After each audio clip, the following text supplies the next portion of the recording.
I sit here tonight, with the weight of years pressed into my bones, and I wonder if the walls around me have memorized my story.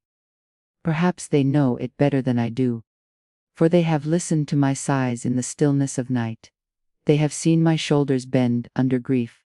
And they have heard the trembling laughter that escaped me in rare, fleeting moments of joy. I lift my hands before me, and the lamp's soft glow lays bare their truth. These are not the hands of the girl I once was. No, these are the hands of a woman weathered by time. Wrinkled, trembling, the skin stretched thin, as if each line were a scar of memory carved into my flesh. Once they were soft, eager, filled with promise. They held dreams as one holds fragile blossoms, careful not to let the petals fall. Now, they are rough, veins rising like rivers on an old map, carrying the weight of everything I endured. These hands have dug through earth, wiped away tears, cradled the dying, fed the hungry, and buried hope more times than I dare count. My eyes, I know they are tired. When I look into the mirror, I do not see beauty, nor youth, nor light. Instead, I see pools of weary wisdom, dulled by sorrow yet still carrying sparks that refuse to go out. People often underestimate tired eyes. They think of them only as shadows of once bright stars. But I know better. My eyes have seen more than most hearts could bear. They have seen birth and death, betrayal and love, destruction and rebuilding.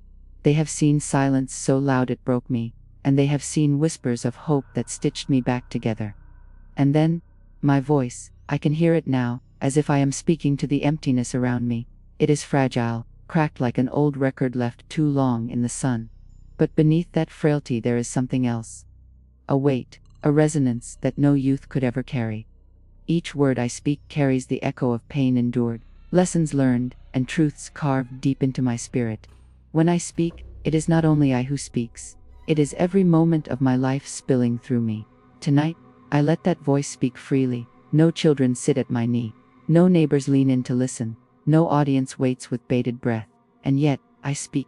Because this story, my story, does not need ears to exist. It only needs the courage of a soul that refuses to die unheard. Do you see me, an old woman, her body fragile, her breath unsteady, her world grown quiet? I sit in a chair that creaks with memory, beside a window that has watched me age. Outside, the evening deepens, and the light turns golden, spilling through the glass like a final blessing. Dust floats in the air like tiny ghosts, dancing in the fading sun. It is beautiful, this ordinary silence, but it is also unbearably heavy. Because in that silence, my entire life lives. I will open the door to that silence tonight. I will peel back the years, let my memories bleed, let them breathe again. Perhaps you will see not just an old woman, but the girl I once was, the woman I became, and the soul I carry still. Perhaps you will understand why my hands tremble, why my eyes hold storms, why my voice cracks but does not break. This is not a tale of riches or glory. It is not the story of someone the world applauded. It is the confession of a life lived in the shadows of sacrifice. A life held together by threadbare faith and stubborn resilience. It is about love, the kind that wounds and the kind that heals. It is about loss, the kind that hollows you, leaving you a shell. It is about survival, not the triumphant kind, but the quiet, bitter, necessary kind. So I begin, not because I seek pity, nor because I wish to be remembered as more than I am. I begin because silence is too heavy to carry any longer. My story ache is to be told, and though my body weakens with each passing hour, my spirit insists, let the truth be spoken. And so, with wrinkled hands resting upon my lap, eyes half closed but still burning, and a voice that is both fragile and unyielding, I whisper into the night. This is my life. When I close my eyes, I am no longer the frail woman sitting here with brittle bones and trembling hands. No, when I close my eyes, I can still hear the laughter of a barefoot girl, running through the dirt roads of her village, her hair untamed, her heart unburdened by the heaviness of time. That girl was me. I remember the mornings of my childhood, not gentle, not easy, but alive. The sun would rise too early, spilling light across cracked walls and thin blankets. I would awaken to the sound of roosters crowing, their voices sharp, echoing through the alleys. Our house was small, but in my child's eyes, it was a universe. The roof leaked when it rained, and the wind slipped through its wooden seams, whistling lullabies that kept me awake at night. Yet, it was home, and within those fragile walls, my earliest dreams were born. I can still feel the roughness of the floor beneath my little feet. We had no rugs, no polished tiles, only the earth pressed down by countless steps. My toes would often curl into the dirt as I played, pretending I was planting seeds of magic, believing one day they would bloom into trees that touched the sky. Childhood is strange that way. Even in hunger, even in poverty, the imagination can be full, overflowing. But hunger, yes, hunger was a constant companion. There were days when the pot sat empty, when the scent of food was nothing more than memory. My stomach would ache, and I would press my small hands against it, trying to quiet its growls. Still, we survived on little things. A piece of stale bread dipped in water. A handful of rice stretched to feed more mouths than it should have. I learned young that survival is not always noble. Sometimes, it is just enduring the emptiness until morning comes again. And yet, there was joy. A peculiar joy that belongs only to children who know hardship. For when you have little, you learn to make much out of nothing. I remember chasing butterflies until my legs gave out, lying in the grass with the sky stretched endless above me. I remember laughing with the kind of laughter that cracked open my chest, echoing in the fields, until even sorrow seemed to pause and listen. Those moments, they were gifts, fleeting, fragile, but mine. I had no toys, no treasures. My treasures were stones shaped like hearts, feathers that the wind dropped at my feet, glass marbles found half buried in the dirt. I collected them as if they were jewels, hiding them in a little tin box that once held tea. I would open it at night, under the dim flicker of a lantern, and I would dream. Those stones, feathers, and broken marbles, they were my kingdom. But childhood was not only laughter. Shadows lived there, too. I remember the winters most vividly. The biting cold that crept into our bones, the kind that no blanket could keep away.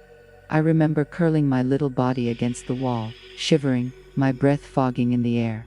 My hands would crack and bleed from the cold, and yet I would still try to make snow angels when the frost came heavy, because even suffering was softened by the innocence of play. I recall nights when the silence in the house was unbearable, when my small heart did not yet understand why tears fell from the eyes of the grown. I would lie awake, staring into the dark, listening to whispers carried through the walls. Whispers of worry, whispers of loss, whispers of promises that tomorrow would be kinder, though often it was not. And in the mornings, I would pretend not to notice the red eyes of those I loved, because that is what children do. They notice, they feel, but they pretend. In pretending, we protect ourselves. In pretending, we survive. There was a tree near the edge of the village, old and crooked, with branches that reached out like tired arms. That tree was my refuge. I would climb it, pressing my small hands against its bark, feeling its strength seep into me. From the highest branch, I could see beyond the village, past the fields, into horizons that promised more than what I had.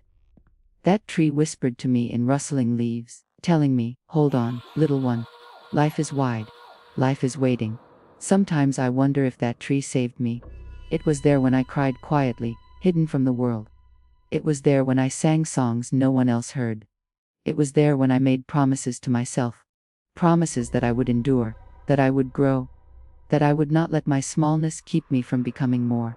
Looking back now, through the dim lens of old age, I see that my childhood was a tapestry woven from both joy and sorrow. Each thread mattered.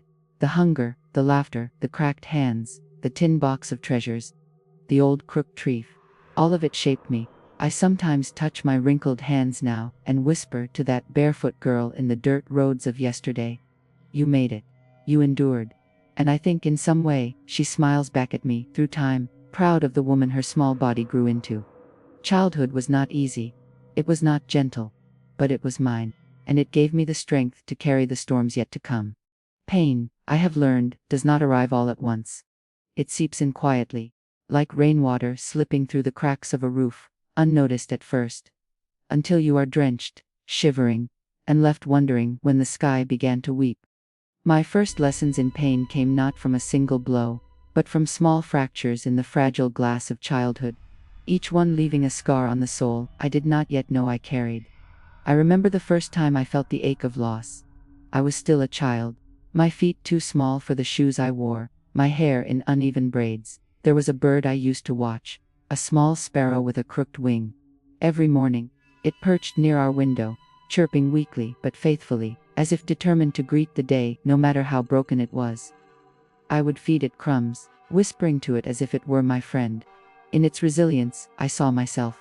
But one morning, the bird did not come. I searched the ground, the trees, the sky. And then, I found it, lifeless, crumpled, its fragile body stilled forever. I buried it with my bare hands beneath the crooked tree, tears spilling into the soil. It was a small loss, perhaps, in the eyes of the world. But to me, it was everything. It was the first time I understood that life could be taken, that love could end, that mornings did not always promise returns. That day, I pressed my little palms into the earth and whispered, "Please, let it come back." But the earth remained silent. That silence was my first wound. Then came the deeper aches, the kind that hunger alone could not explain. I recall a winter when illness swept through the village like a thief. The air grew heavy with the smell of sickness, and the nights echoed with coughing that did not stop. I was small, frightened, clutching my thin blanket, while listening to voices fade into silence. Death was no longer the absence of a sparrow, it was the absence of neighbors, friends, familiar laughter that vanished as if swallowed by the dark. One evening, I crept out of bed and found myself staring at a doorway where once warmth had lived. Now it was cold, and a candle burned low by the threshold. I did not understand fully then, but I felt it. The emptiness that loss leaves behind, the hollow spaces in rooms where once there was life. That was when I began to fear goodbyes.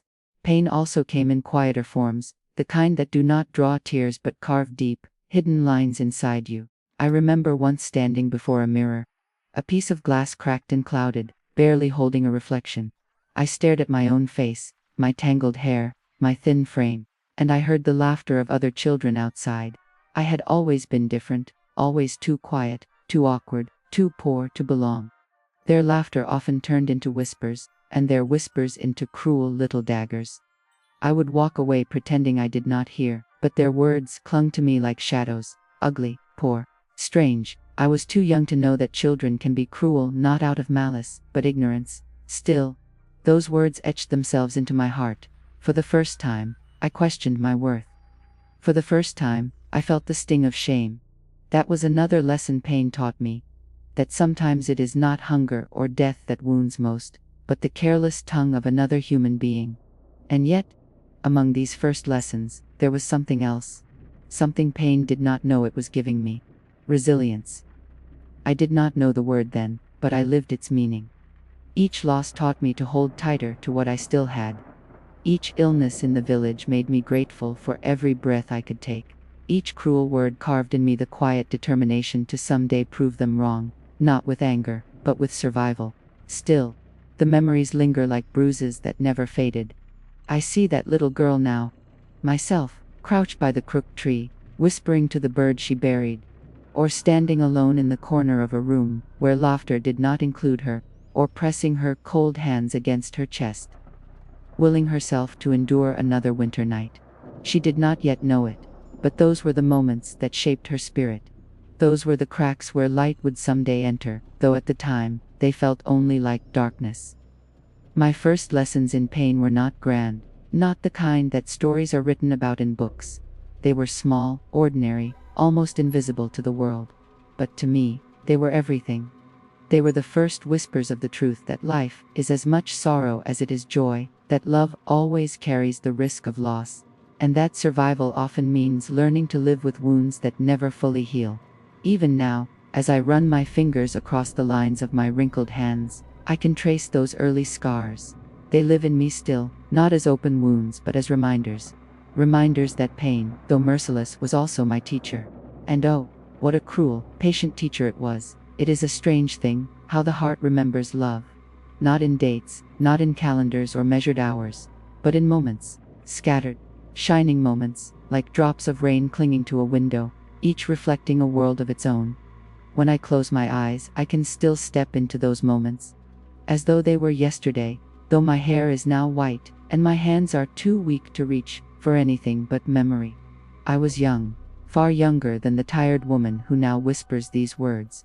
My eyes were brighter then, my laughter freer, though shadows of hardship always lingered. And yet, against the weight of survival, against the hunger and loss that pressed so heavily on me, there came a season when my heart dared to bloom. I remember the first stirring of it, how the world seemed suddenly wider, as if the horizon had stretched itself just to cradle me. Even the wind felt different. It brushed my face not as an enemy carrying winter's bite, but as a friend, playful, warm, carrying scents of earth and blossoms. It was as if the world itself was whispering, "You are not meant only for sorrow. There is sweetness too." There was laughter then, not the cruel kind of childhood, but the kind that drew me in, that warmed me. I remember sitting beneath the crooked tree, my refuge, listening to words spoken softly, almost shyly, words that felt like water slipping into the cracks of my parched spirit.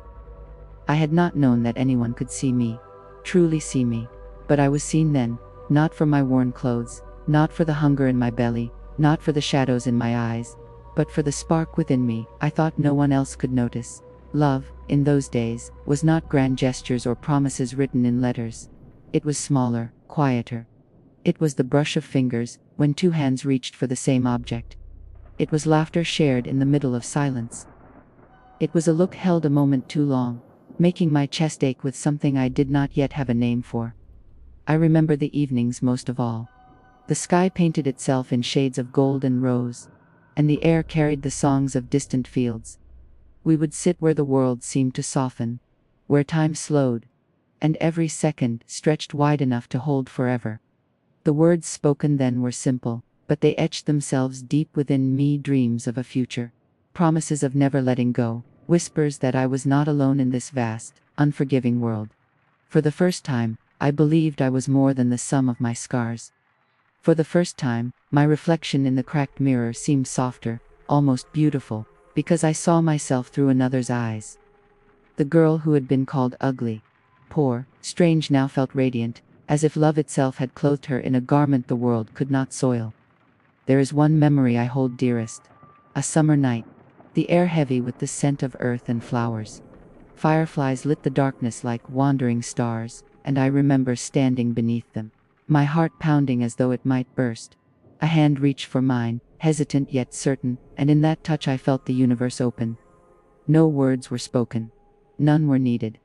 That single moment carried a lifetime. The sweetness of belonging, the thrill of being wanted, the tenderness of being held. Love was my rebellion against despair. It was the proof that even in a world that bruised and broke me, beauty could still exist. It gave me strength when I thought I had none left. It gave me dreams. Dreams of a home filled with laughter, of mornings that did not begin in hunger, of a heart that would never again be empty. But love, like spring, is fleeting. At the time, I did not know this. At the time, I believed it eternal. I clung to it as one clings to sunlight in the middle of winter. Even now, though I am bent and weary, I cannot speak of it without my voice softening, without my eyes closing as if to hold it close once more. Yes, I knew love, pure, fragile, radiant love. And though life would soon teach me how easily such blossoms wither, I cherish still the way it once bloomed in me, the way it turned a barefoot girl with empty pockets into a young woman who believed, for a little while, that she could be more than her pain. Because of love, I learned that even the most battered heart can flower. And though that flower may not last, its fragrance lingers forever in the memory. If love was a bloom, then loss was the frost that crept in one night and stole its color. I remember it so vividly, the way joy can shatter without warning, like a glass slipping from trembling fingers, scattering pieces too sharp to gather again. I had believed, with the naivety of youth, that love was a shield. That if two hearts held each other tightly enough, the world would not dare to interfere. I had thought that promises whispered beneath firefly skies could withstand the storms of fate. But I was wrong. The first cracks appeared quietly, almost invisibly. A silence where once there had been laughter. Eyes that drifted away instead of holding mine. Absences that stretched too long, explanations that felt thinner than paper. At first, I told myself it was nothing, just the passing moods of life. But my heart, though unwilling, knew better. I still remember the night everything fell apart. The air was heavy, carrying with it the scent of rain, and my chest carried a weight that would not ease.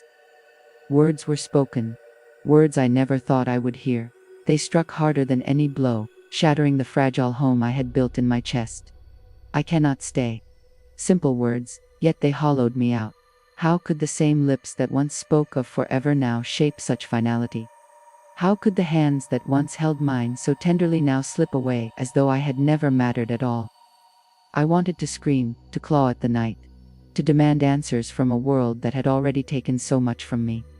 But instead, I stood in silence, as though my voice had been stolen along with my future. The days that followed blurred into one another, each heavy with a grief I could not name aloud. I wandered through them like a ghost. I remember sitting at the edge of my bed, my wrinkled quilt clutched in my fists, sobbing into the fabric until it was soaked through. I remember staring at the walls of my small room, realizing they no longer held echoes of laughter, only emptiness. Nights were the cruelest. I would lie awake, listening to the ticking of the clock, each sound reminding me of absence. Every creak of the house felt like loneliness pressing closer. I reached for a hand that was no longer there, and the void that met me burned colder than any winter wind. And yet, the worst pain was not in the leaving. The worst pain was in the memories that would not fade. Every corner of my world was haunted. The crooked tree where whispers once lingered now stood like a tombstone of what had been. The fireflies no longer brought wonder, only tears. Even the golden sunsets mocked me, painting the sky in the same colors that once framed my happiness. I tried to bury it. I tried to cover the wound with work, with silence, with endurance. But love is not easily buried. It lingers like perfume on an empty garment, like the warmth of a hand long after it has let go. It carves itself into the soul, so that even when the person is gone, the echo remains. And so, I carried that echo with me. Not because I wished to, but because I could not help it. It became a shadow that walked beside me, a reminder of how fragile joy truly is. I learned then that love is both a gift and a cruelty. To know it is to open oneself to beauty, yes, but also to grief sharp enough to split the heart in two. Perhaps that is why I grew quieter in the years that followed. Why laughter became something rare and fleeting. My dreams, once bright as the morning sun, dimmed into embers I no longer dared to feed.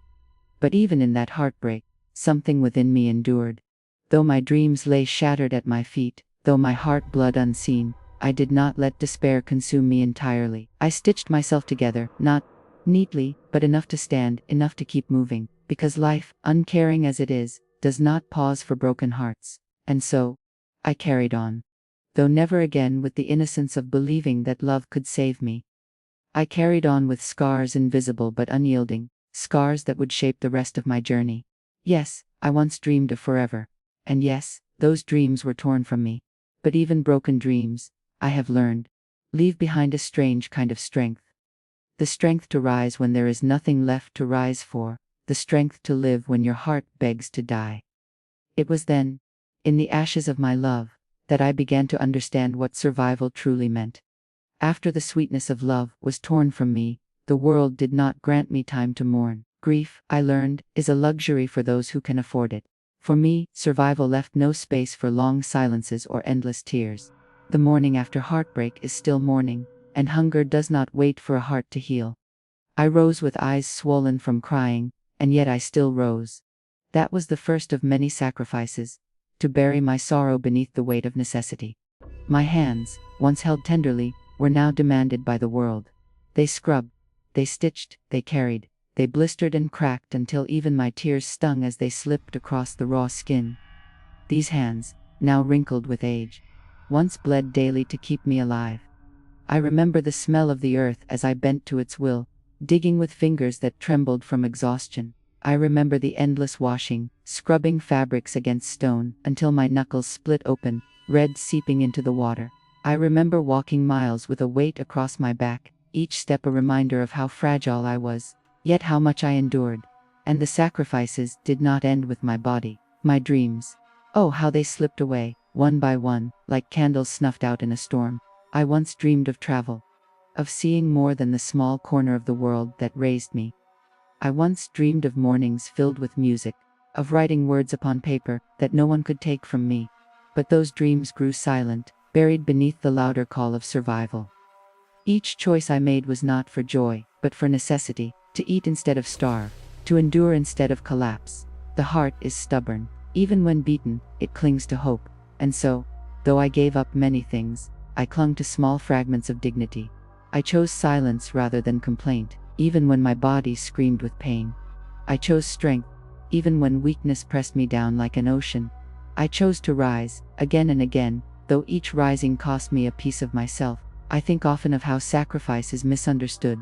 People imagine it as noble, as if giving up pieces of yourself for others or for survival makes you holy.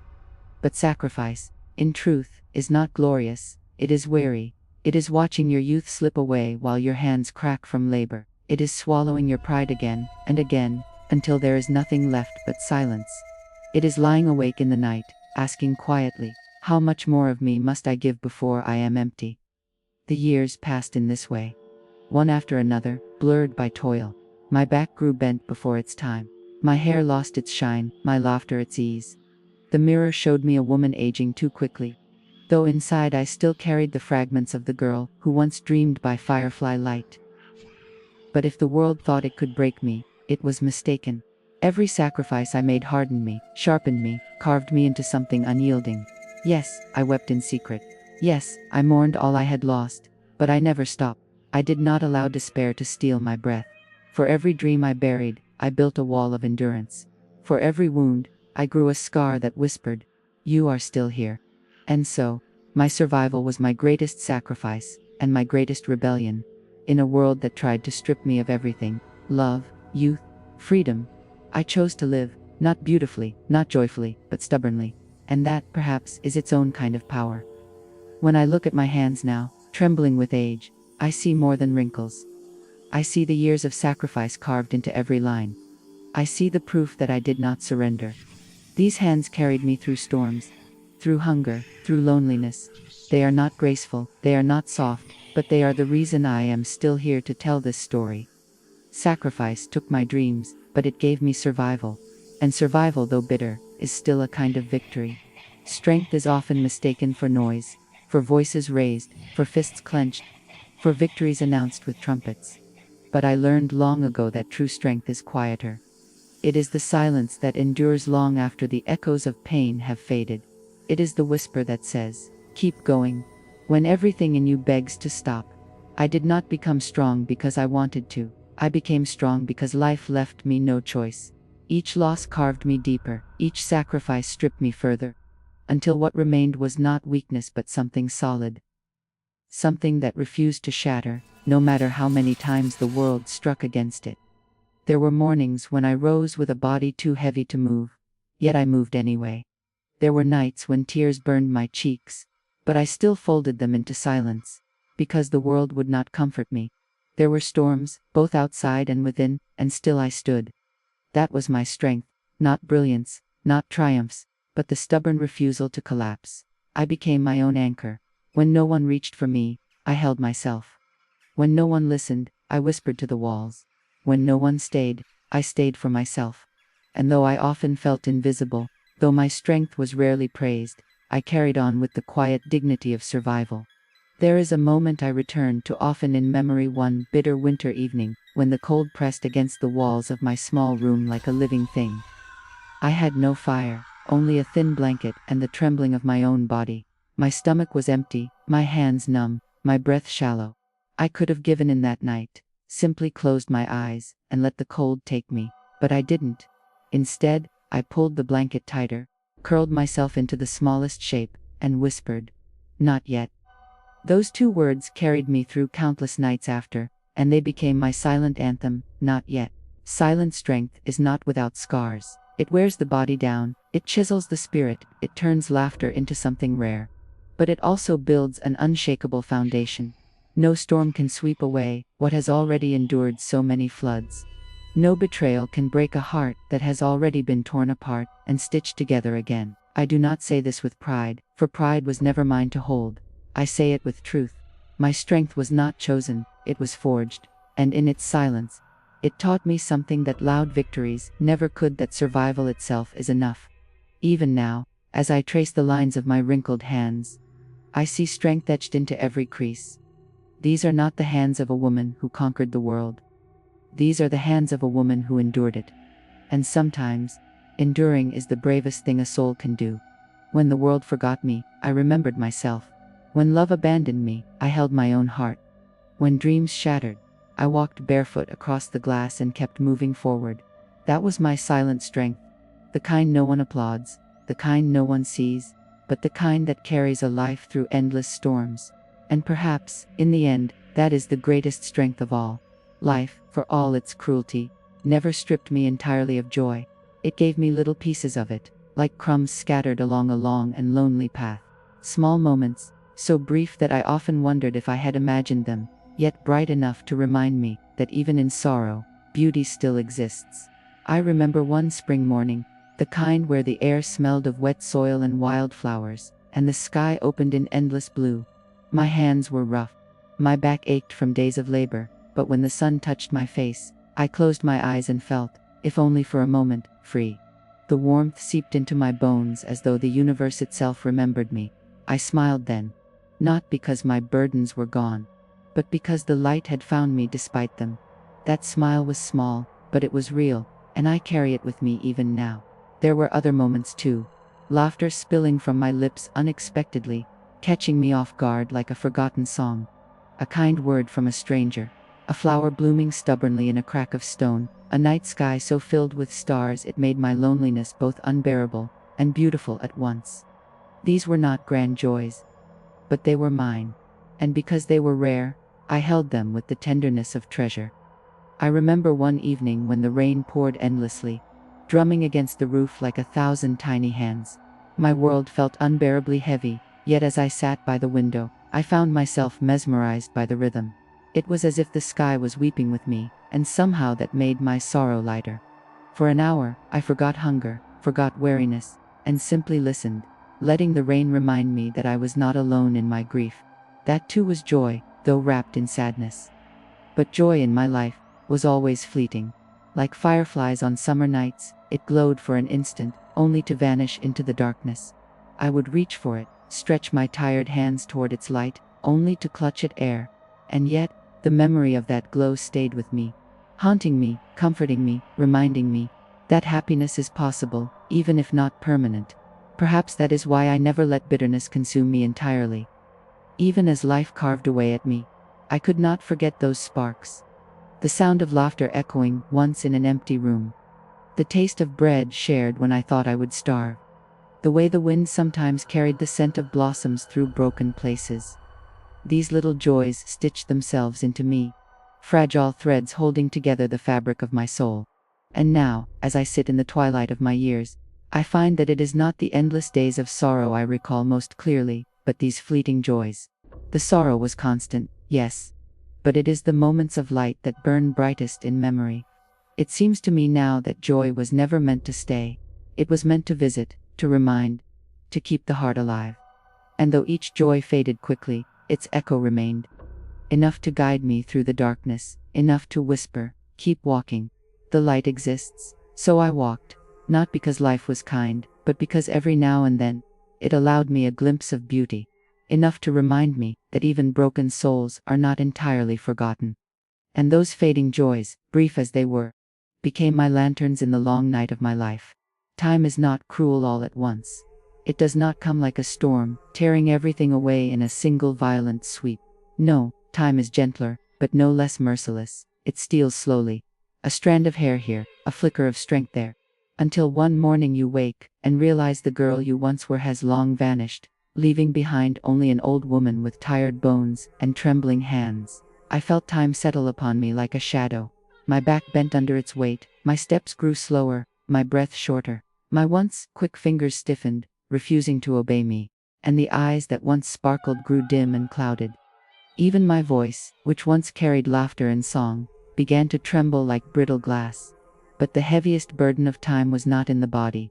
It was in the silence. The house grew quieter as the years slipped away. The walls that once echoed with fragments of my life now stood still, listening only to the creak of the floorboards beneath my feet. Nights grew longer. Not because the clock changed, but because the emptiness stretched them beyond measure. I sat often by the window, watching shadows crawl across the floor, feeling as though I were fading along with them. I learned then that loneliness has a sound. The faint ticking of a clock in an empty room, the sigh of wind against a shutter, the hollow echo of footsteps that belong only to yourself. It is a sound that seeps into your bones, making even the act of breathing feel heavy. There were moments I felt abandoned, though perhaps no one meant to leave me behind. Still, life moved on without me, as if I had become a ghost too quiet to notice. The world outside grew faster, brighter, filled with voices and faces that no longer turned toward me. And I remained still, with only my memories for company. I would trace the lines of my wrinkled hands, marveling at how they told the story of my life more honestly than my words ever could.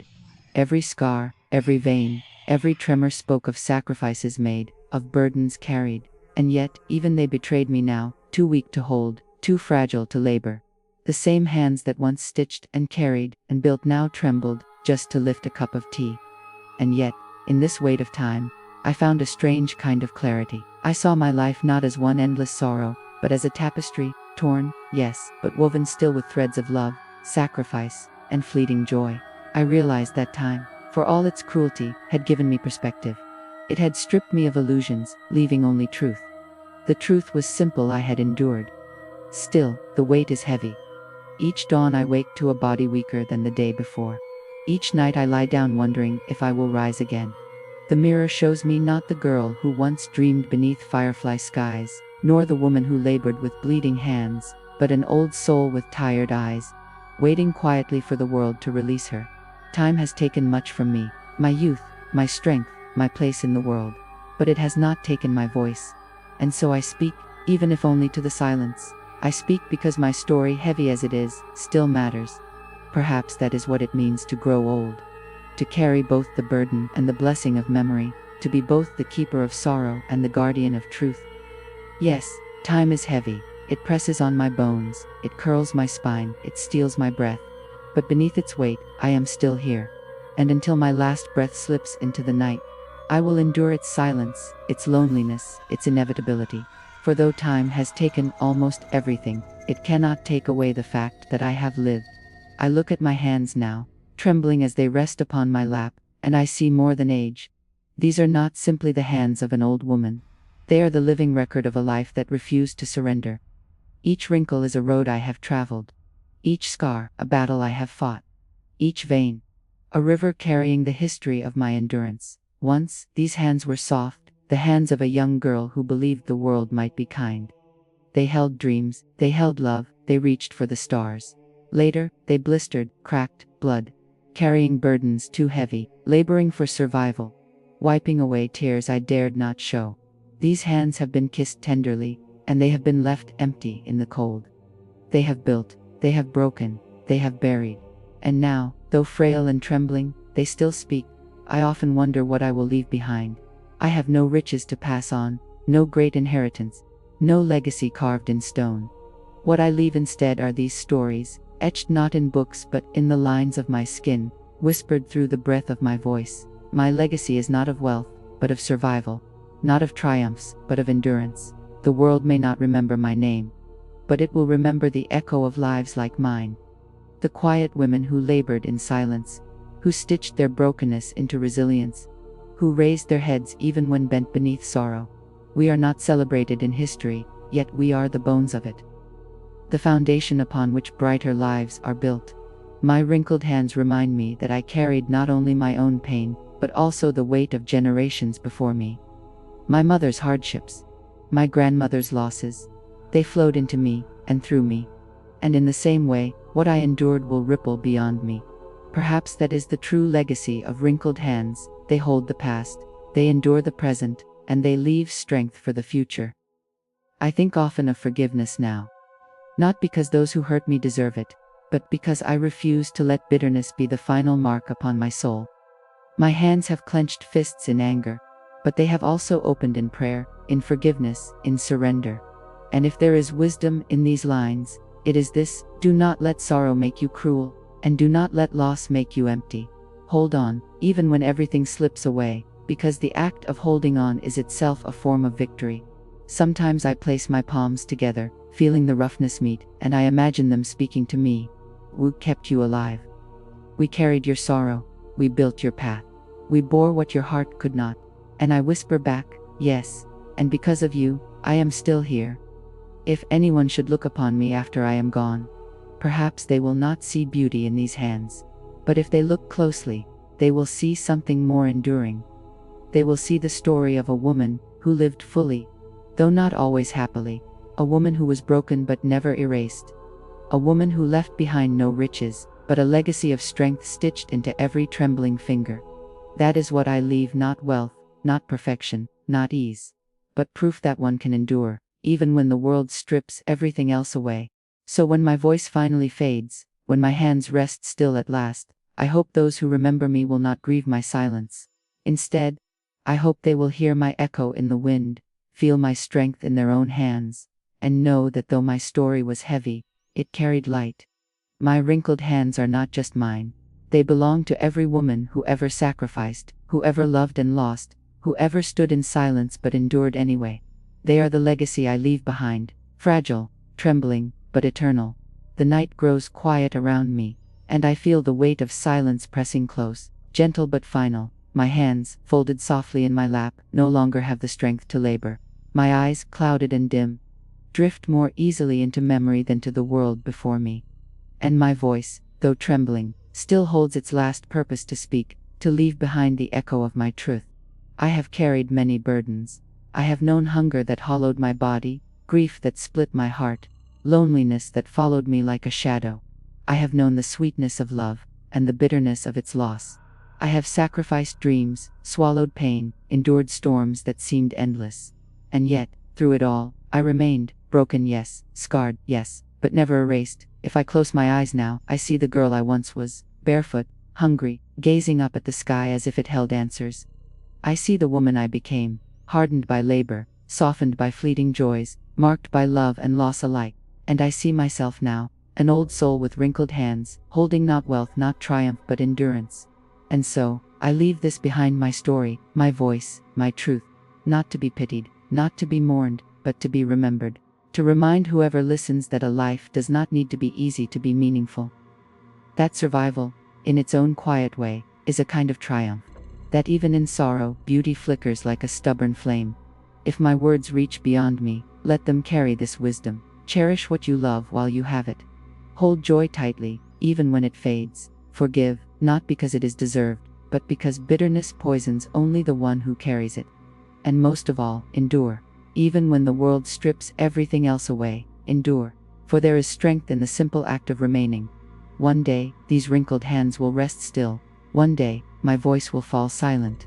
But stories do not die. They move from heart to heart, carried like seeds on the wind. And perhaps, somewhere, someone will hear my words and find in them the strength to rise. The courage to continue, the hope to keep walking through their own darkness. That is enough. That is my legacy. So if you ever feel alone, if you ever feel broken beyond repair, listen closely. Perhaps you will hear me, in the whisper of the wind, in the hush of the night, in the quiet strength of your own heartbeat. My voice will be there, soft but steady, reminding you you are stronger than you know. You are not forgotten. You are not alone. And when my name is long gone, when my body is dust and my house stands empty, my voice will remain.